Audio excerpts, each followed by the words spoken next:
course, we can really never answer that with 100% certainty until after the fact, and it's already happened. But this is pretty interesting, and it comes via Strategas Research and Don Rissmiller's team. They call it the rule of 10, and sort of here's how it works. They went back 30 years, and they found that when mortgage rates and gas prices equal 10 or more, it tends to lead to either a big consumer slowdown and or a recession. In other words, you got a 6% mortgage and $4 gas, that equals 10.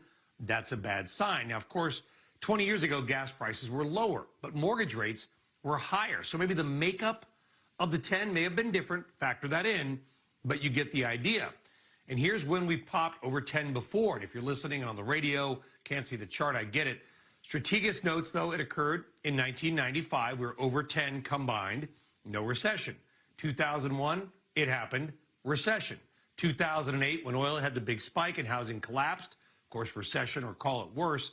And now we are basically there again. In some areas, gas is over $5, and most mortgage rates are above 5 as well. So this would be the 5th time in 30 years that we have gone above 10 with mortgage and gas prices combined. Does this mean a recession? No, nothing is perfect, but it is another way to look at consumers that are getting pinched on too big expenses, and it could be the harbinger of a downturn to come. The rule of 10, something to watch, definitely random, but interesting. All right, also up in price, of course, is oil that goes behind gasoline. Now more than 80 trade groups, including the American Petroleum Institute and U.S. Chamber of Commerce, are calling on the Biden administration to act on policies to support energy security and increase domestic production of oil and natural gas. Let's talk more about it with Jay Young, founder and CEO of King Operating Corp, an independent oil and gas company with operations in the Permian Basin and Colorado. Jay, it's good to have you on the program. We know that oil production is going up. The federal government itself says we'll get to 12.9 million barrels per day on average next year. That would be a record. But now we're hearing politicians, even some on the left, saying, why aren't we doing more? So why aren't we doing more, Jay?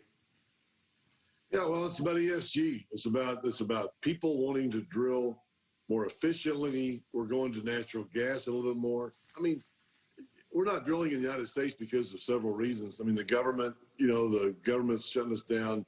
The Exxons and people like that are making huge profits, and they're buying back their stock instead of putting that money back to work in the oil field like they've done before. And, private institutions, I mean, you did hear Blackstone coming back and saying, hey, you know what? Okay, we're done. We're going to start investing in oil and gas again because the numbers don't lie. The numbers are good. So if you have that, you're going to have people starting to come back, and they are coming back, but it's just slowly.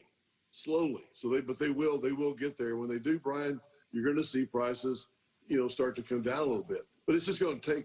This is like an extraordinary time because you're not seeing people coming back and drilling like you did in the years past. So a little bit different this time. Why, and I think, Jay, that's the question. What's changed now from previous cycles?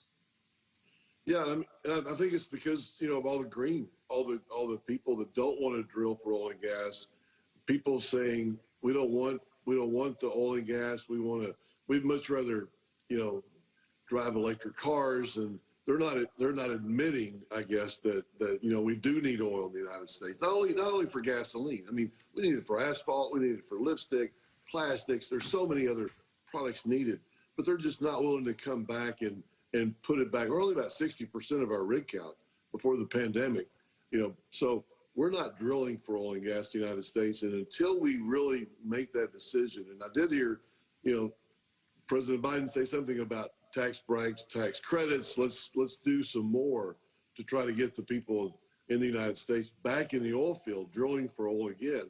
I have heard that, but it's not like you turn a switch and all of a sudden oil starts popping out of the ground. I mean, it takes billions of dollars. It takes a lot to get things started and drilled and then put in the pipelines and things like that. So it just takes time. I've been to Midland, Texas in summer, Jay. It was about 108 degrees when I woke up, and I think the sun hadn't even come up yet. And I just thought working out in these fields can pay well, but it's a hard job. And then you see all the trucks with steel and frac sand and water and diesel generators. It's a hard business. It can pay a lot, but if you can maybe make similar money and work in an air-conditioned office now, my guess is many people are going to take that option. Do you think that the labor shortage that we're seeing across America in a variety of industries, but including oil and gas, is here to stay? Or will higher prices mean high enough pay to bring people back to the fields? It will, and it is coming back. And it's like the other day, somebody said that a brand new Ford pickup was delivered to the rig, and so they thought, okay, well, hey, we're coming back. So, when these workers make more money than they could 2-3 times what they could at the local Walmarts and things of that nature, they will start coming back. But it's tough because when you're making really, really good money and all of a sudden prices go down and you get laid off, doesn't make mama too happy, when you lose your job and you have all these bills. So it does take a lot. But when it comes back, it will come back. It's cyclical. I mean, I'm a fourth generation guy. I've seen the ups and downs of Midland, and it comes up and it comes down. And I just believe this time that we're not. John Malden said it. I mean, he said in his newsletter, there's thousands of people that are talking about. It's just not like it was before. And I believe this time we're going to see a downside in oil for a long period of time where, it's like making investments. I mean, protect the downside, let the upside take care of itself.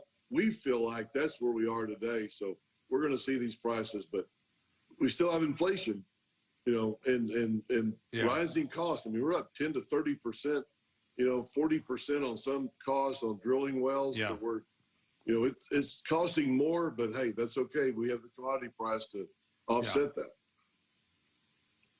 But an oil guy to say that people are coming back, production is likely to go up, and prices may come down. A refreshing view. Jay Young, King Operating. Jay, pleasure. Thanks for getting up early. Thanks, Brian. Take care. All right, different than maybe oil prices have peaked. All right, speaking of oil prices, we got some inflation data due out later on this week. And Morgan Stanley, Chief U.S. economist Ellen Zentner is here. Why she says in the near term anyway, not much can be done with these prices. Dow futures down 124. We're back right after this.